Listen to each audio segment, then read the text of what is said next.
Bob Vandersloot here with Peak Athletic Training. We got Kyle who's gonna show us how to properly do a trap bar deadlift. Couple cues that we'll start Kyle off with is, firstly he's gonna step in the middle of the bar.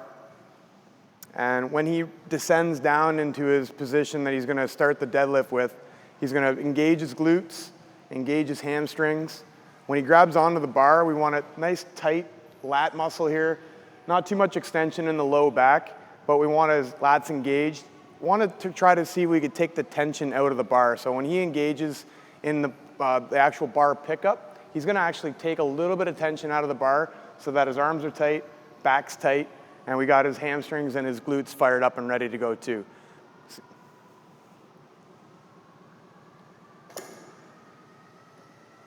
Good, you'll notice upon descent, he's letting that breath out, taking another big breath, pushing his belly out, trying to make that core nice and tight. Good, that's perfect. Good, and then a couple other cues that we use with our athletes.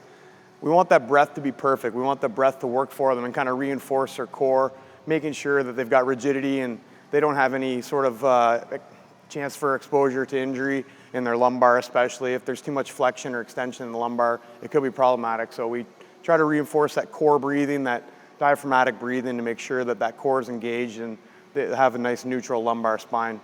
Also, when his hips are pushed backwards, he should be resting mainly on his heels, but feel good distribution of weight on his whole foot. We like to use a minimalist shoe if possible when we're doing deadlifts, and that way you can kind of feel your foot on the ground and try to push down as much force as you can into the ground. Instead of thinking about pulling the weight up, you want to think about pushing force down into the ground as much as possible. Good, and he's got his chest and his head up when he picks that bar up. And that big breath out, and then a big breath in. Good, perfect, Kyle. Thanks a lot. Good job.